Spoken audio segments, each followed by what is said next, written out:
Добър ден, колеги! В понеделник приехме управленската програма на правителството. Нейното изпълнение е вече в ход.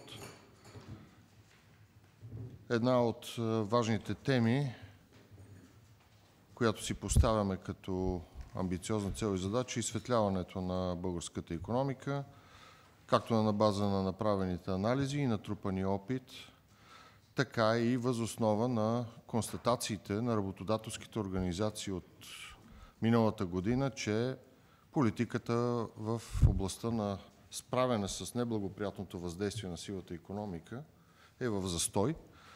Ние сме длъжни и в този смисъл, госпожо Петкова, ангажиментът на приходните агенции е изключително голям. Това има значение не само за приходите в бюджета, това има значение и за защита на трудовите осигурителни права на българските граждани и повишаване на конкурентоспособността на българската икономика. В този смисъл НАП и Митници ще бъдат очаквано от всички нас на висотата, на която трябва да бъдат за изпълнение на поставените задачи.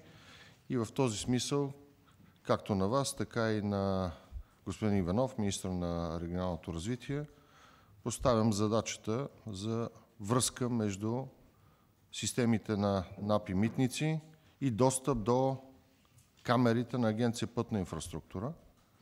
Целта е по-голям и ефективен контрол върху доставките в реално време. Не е нужно да обяснявам защо това е необходимо.